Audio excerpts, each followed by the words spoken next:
So we have seen, I think, one of the biggest coups of the 2023 football season was bringing Blake Corum back as the starting running back for Michigan. So we talked about the quarterback room last week with Isaiah. Now we're talking about running backs, and Blake Corum coming back for his for one more year, thanks in part to the One More Year Fund. And everybody who was part of the One More Year Fund came back for one more year. So that was, I think Justin was part of that too, Justin Rowe. So this was an actual thing.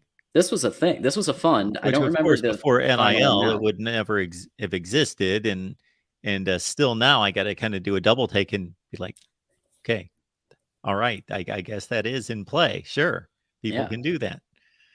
It's the equivalent of, I mean, it's literally bringing back like I don't know. It's like if you brought back like Reggie Bush, or you brought back, I mean, I'm not comparing him directly, but he actually had really good stats stacked up to Reggie Bush's Heisman year. So, so listen, I think this is huge for Michigan. I think this is this can make the difference between winning or losing a playoff game. This can make the difference between winning or losing against Ohio State, Michigan State, Penn State.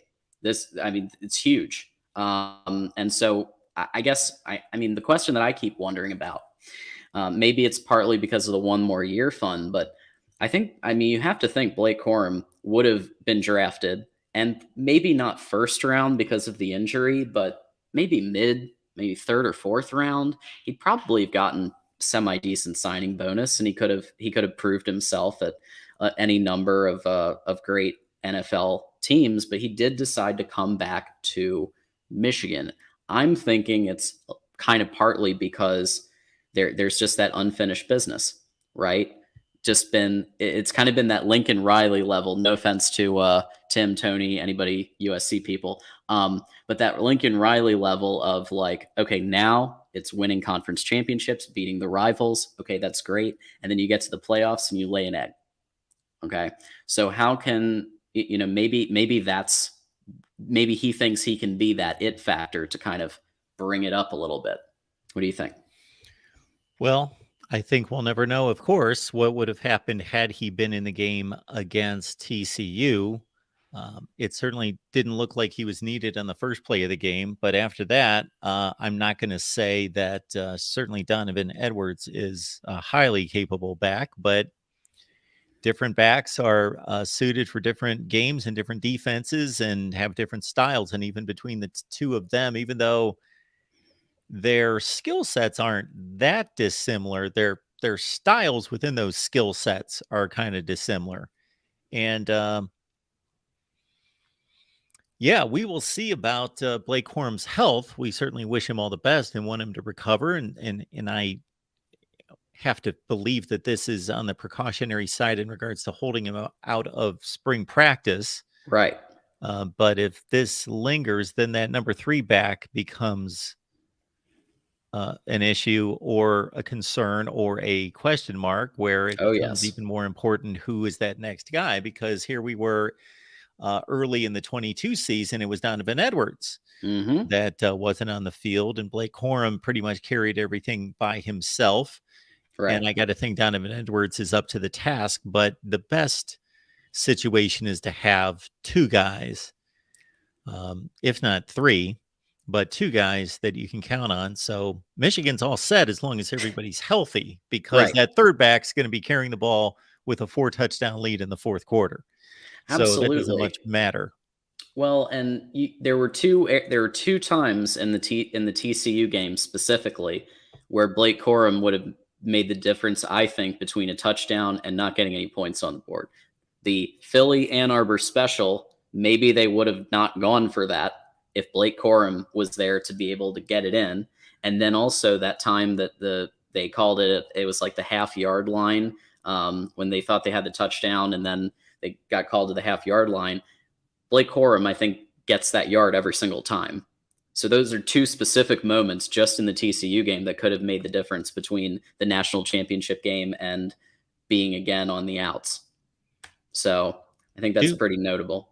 Do Michigan people talk about the spotting of the football and how it was not correctly spotted at the 1 yard line. And I'm not even talking about the touchdown play or the would-be touchdown play. That aside, and I was of the opinion that that was a touchdown, but I was okay with the ruling because it wasn't definitive for me based on the camera angles. I didn't know for sure, but I thought it was a touchdown.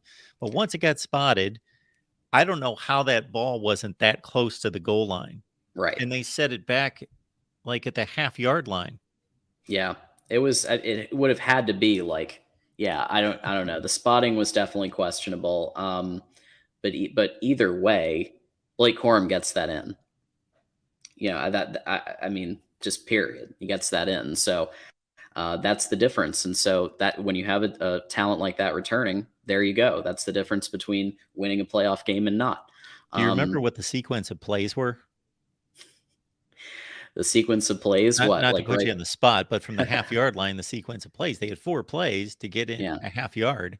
Yeah, I just remember the fumble. Or was it a fumble? Yeah. Oh. Yeah. So was that on the first play? I think it was first. I'll have to go back to the exact plays. Anybody in the chat, let us know. I'm pulling it up. I'm just curious as to what they did from the half-yard line, because at first I thought they didn't get stopped 4 plays, did they? Then I remembered the fumble. Right. Yeah. So I think that back to kind of this, and people let us know. I'm sure somebody will. So in terms of Donovan Edwards, right, when you get into the psyche of somebody like that who thought that they were going to be the guy in 2023, right? Definitive, like a Bijan Robinson, like a Will Shipley. I know that Jordan's in chat. Somebody like that, and now he is again splitting carries. And so how is that going to work? You have 2 NFL caliber running backs at this point fighting for time. And is it going to be 50-50? Is it going to be maybe for the first 3 games when you're playing the East Carolina Pirates? Maybe you go with more Donovan and more CJ Stokes and Cole Cabana. And then, so maybe they'll do that where they treat games 1 through 3 like preseason almost. I don't know.